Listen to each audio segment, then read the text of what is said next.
Every night, something extraordinary happens inside your head. You close your eyes. Your awareness of the outside world begins to disappear. Your muscles become almost completely disconnected from your intentions. And then your brain starts building another reality. You can walk through a city that has never existed. Talk to someone you haven't seen in 20 years. Run from something terrifying. Fly without questioning how it's possible. And while all of this is happening, it can feel completely real. Then morning comes. You open your eyes, and within minutes, most of that entire world begins to vanish. But dreaming may be much more than meaningless nighttime entertainment. Some of history's most famous creative breakthroughs have reportedly appeared during or immediately after dreams. The chemist August Kekulé famously described dreaming of a snake biting its own tail while thinking about the structure of benzene. Paul McCartney has said that the melody for Yesterday came to him during sleep, and countless people have experienced the same strange phenomenon on a smaller scale. Struggling with a problem for hours, going to sleep, and somehow waking up with the answer. So what exactly is your brain doing while you dream? Why does evolution spend so much time creating these elaborate hallucinations? Why are dreams so emotional, so irrational, and so easy to forget? Because once scientists began looking inside the sleeping brain, they discovered something nobody expected. Sleep isn't when your brain switches off. In some ways, that's when things get really interesting. Main part, for most of human history, nobody could actually see what the brain was doing during sleep. People could observe a sleeping body. They could record dreams after someone woke up. But the brain itself remained hidden. That began to change dramatically in the early 1950s. At the University of Chicago, researcher Eugene Aserinsky was studying sleeping subjects using electrodes that could measure electrical activity. At the time, sleep was often treated as a relatively passive condition. The body rested. The brain became quieter. Then morning came. Simple. Except that wasn't what Aserinsky saw. During certain periods of sleep, the brain suddenly became remarkably active. And something else happened at exactly the same time. Behind closed eyelids, the eyes began moving rapidly from side to side. Not slowly, rapidly. As though the sleeping person were watching something happening directly in front of them. Researchers began waking people during these periods. Again and again, the same pattern appeared. People awakened during these rapid eye movements were very likely to report vivid dreams. This became known as REM sleep, rapid eye movement sleep, and its discovery completely changed the scientific understanding of dreaming. Because during REM, your brain enters one of the strangest states the human body is capable of producing. Parts of you look awake. Parts of you are deeply asleep. And parts of your nervous system are actively preventing you from moving. Let's start with that last part. Imagine dreaming that you're fighting someone. You swing your fist. Inside the dream, your arm moves. But in your bedroom, usually nothing happens. That's not an accident. During REM sleep, the brainstem suppresses activity in many of the muscles you normally control voluntarily. The result is REM atonia, a temporary state in which most major skeletal muscles become extremely relaxed. Essentially, your brain separates the movements happening inside the dream from the movements of your physical body. And that's extremely useful, because without it, every chase, fight, jump, fall, or dramatic escape in a dream could become a physical event in your bedroom.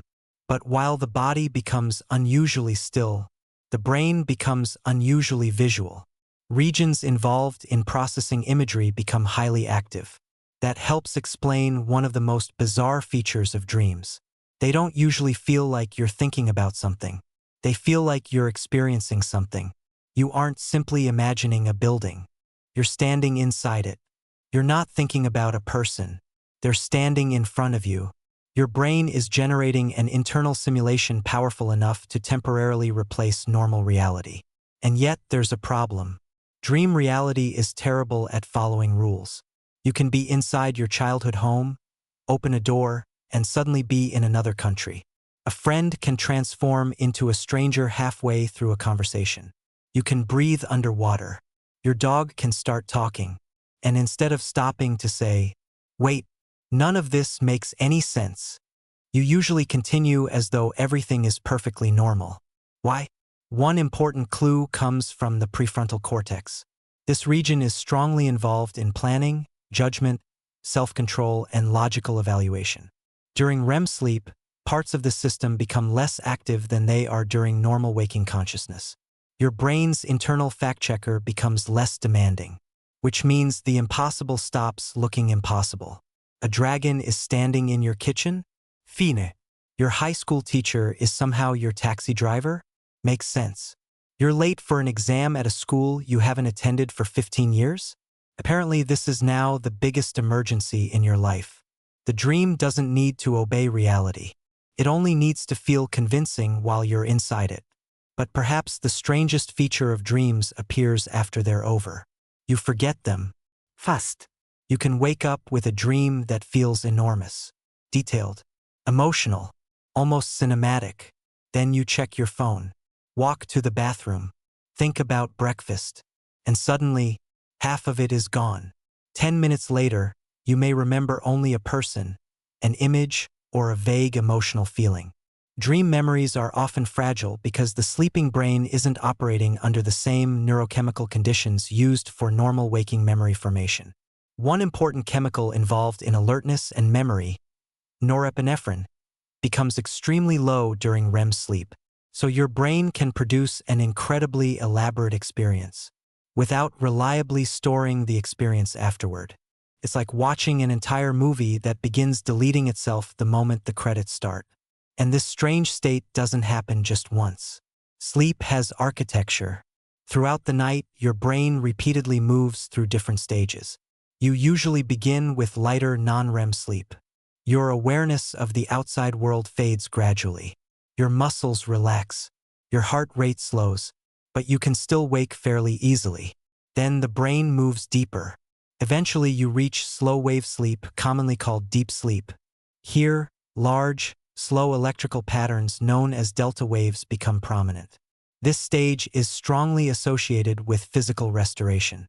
The body repairs tissue, hormonal activity changes, immune processes are supported, and waking someone from deep sleep can leave them temporarily confused and disoriented.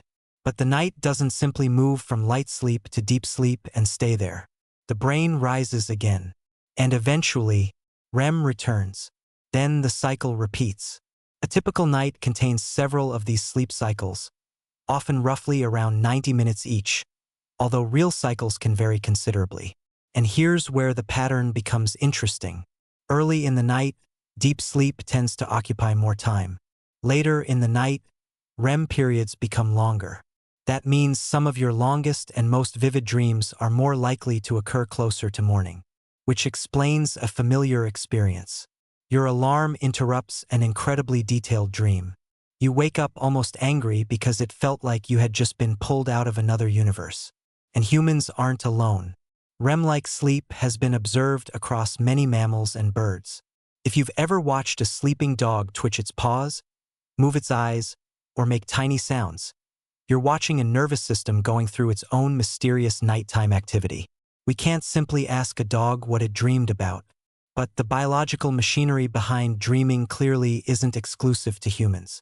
And that creates a huge evolutionary question.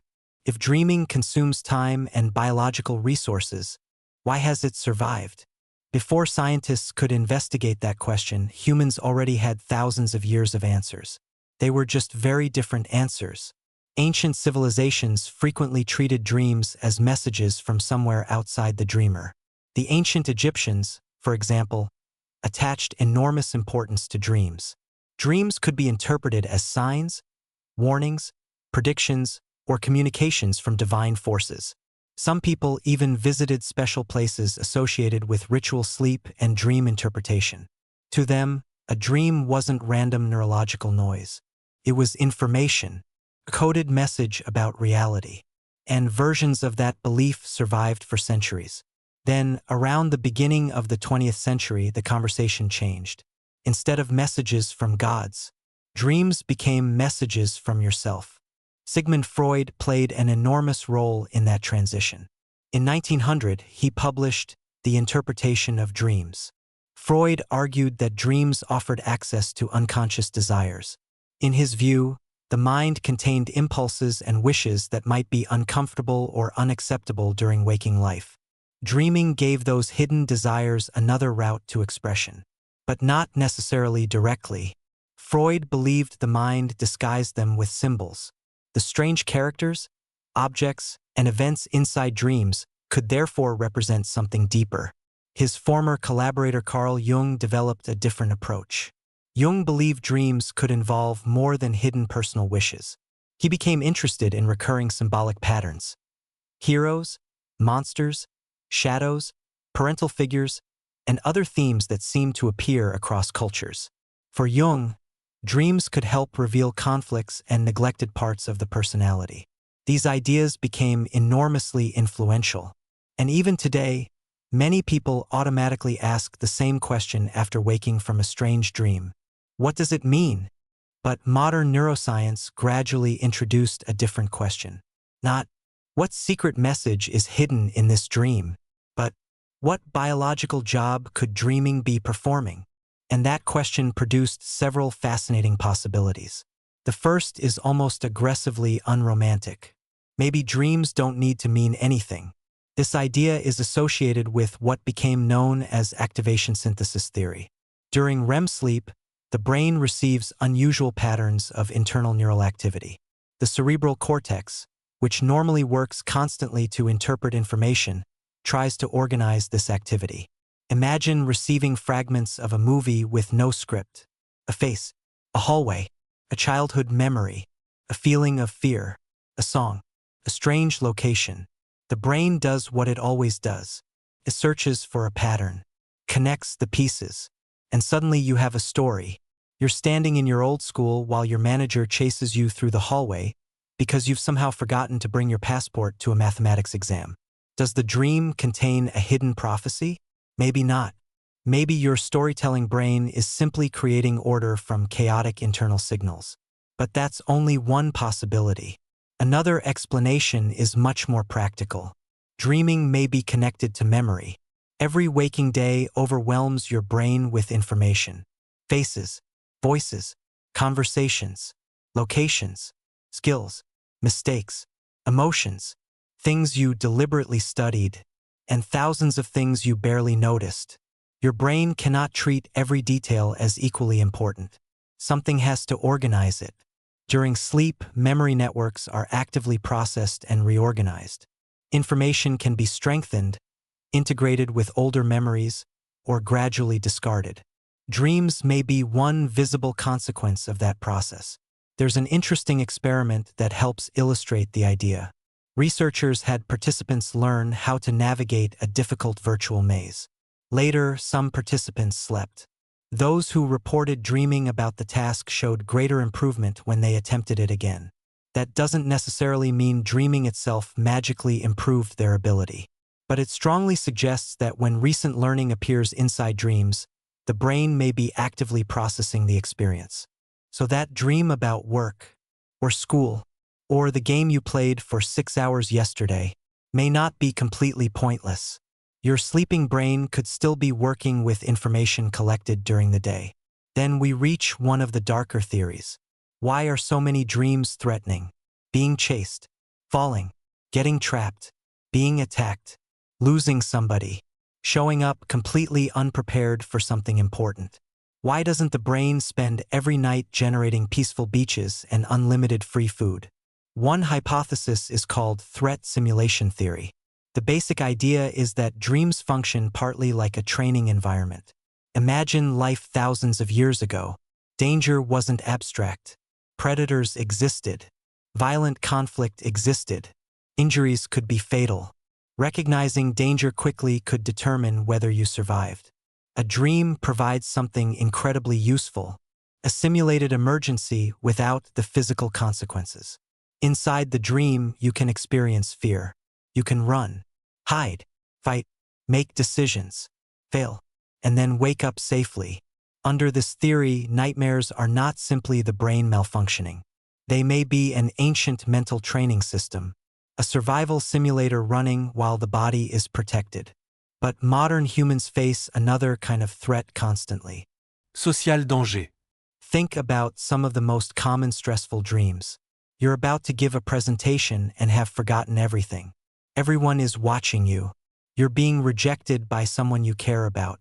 You say something humiliating in front of a crowd. You suddenly realize you're naked in public. These situations probably won't kill you, but socially they can feel catastrophic. That's where social simulation theories become interesting. Humans survive through relationships. We read expressions, predict intentions, navigate conflict, form alliances, fear rejection, seek approval, and spend an enormous amount of mental energy imagining what other people think about us. Dreams may provide a playground for those social calculations. An argument can be rehearsed. A fear of rejection can be simulated. A conflict can be replayed in 10 impossible variations. It's almost like your brain is running social experiments while you're offline. But there's another possibility, and this one may explain why dreams sometimes produce extraordinary ideas. Dreaming may help creativity precisely because dreams are bad at logic. During waking life, creativity has an enemy: rules. You automatically reject ideas because they're unrealistic, too strange, too risky, too unrelated. Your conscious brain constantly filters possibilities. During dreaming, that filter becomes weaker. Memories that normally remain separate can suddenly collide. Images become metaphors. Unrelated ideas connect. And sometimes, inside all that chaos, something useful appears. This is why the famous stories surrounding creative breakthroughs during sleep are so compelling. Auguste Kekele's account of the snake curling into a ring became associated with his thinking about benzene. Paul McCartney has described waking with the melody that eventually became Yesterday already in his mind. Whether every legendary dream story happened exactly as later remembered is less important than the larger principle. The sleeping brain can continue processing problems. And because normal logical restrictions are weakened, it can explore connections your waking brain might immediately reject. Dreaming may be one of nature's strangest brainstorming sessions. But there is an even more unusual explanation. One that suggests dreaming may originally exist for something completely different. To understand it, you first need to understand neuroplasticity. Your brain is not a collection of permanently fixed territories. It changes. Connections strengthen. Connections weaken. And brain regions can adapt when the information reaching them changes. The neuroscientist David Eagleman has proposed a provocative idea known as the defensive activation theory. The hypothesis begins with darkness. Every night, the visual system faces a unique problem. Your ears still receive sound. Your skin still receives pressure and temperature. But when your eyes are closed in darkness, visual input collapses. For hours. Eagleman's proposal is that REM activity may help keep the visual cortex active during this long period without external visual information. In this interpretation, dreams aren't merely stories. The imagery itself could serve a defensive purpose. The brain repeatedly activates visual areas, almost as if it's reminding the rest of the nervous system, this territory is still occupied. Think of it like a biological screensaver. Your computer's screensaver doesn't exist because the images themselves are important. The activity protects something underneath. Under this theory, the extraordinary visual worlds created during REM sleep may have developed partly because the brain needed to keep its visual machinery active through the night. This is a fascinating possibility. And also an important reminder, science still doesn't have one final explanation for dreams. Maybe that's because there isn't one. Dreams could be a side effect of brain activation, and help process memory, and simulate threats, and rehearse social situations, and encourage unusual creative connections, and perhaps even help maintain sensory brain systems. Biology rarely wastes a useful mechanism. Once evolution builds something, that system can be adapted for multiple purposes. The mistake may be expecting dreams to have a single job. And that's what makes the mystery so incredible. Human beings have photographed black holes, mapped the human genome, built machines capable of generating language and images, sent spacecraft beyond the planets. Yet almost every night, billions of human brains enter a state we still cannot completely explain. We understand much more than ancient dream interpreters did. We can measure electrical activity, track eye movements, observe changes across brain regions, study memory, study sleep cycles, wake people during specific stages and immediately ask what they experienced. But the central mystery remains. Why does consciousness need this bizarre private universe? Why does your brain generate characters that don't exist, places you've never visited, conversations nobody actually had, and emotions powerful enough to wake you with your heart pounding? And perhaps the strangest question of all, why does the brain create something so elaborate, only to make you forget most of it? Tonight, when you lie down and the room becomes quiet, your brain will begin another journey. Your muscles will relax. Your awareness of the outside world will fade. Sleep cycles will carry you deeper and then back toward REM. And eventually, another world may appear. Maybe you'll revisit a memory. Maybe you'll run from something impossible. Maybe you'll speak to someone you haven't seen in years. Maybe your brain will quietly work on a problem that's been bothering you. Or maybe you'll spend 20 minutes arguing with a talking penguin about why you're late for an exam you never signed up for.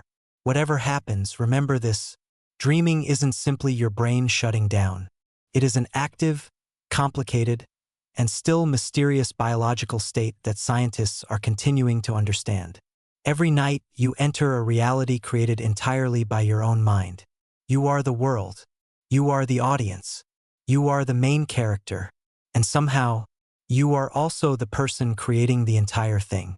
If you enjoy exploring mysteries like this, support the video with a like and subscribe for more. And tell me in the comments, what is the strangest dream you can still remember?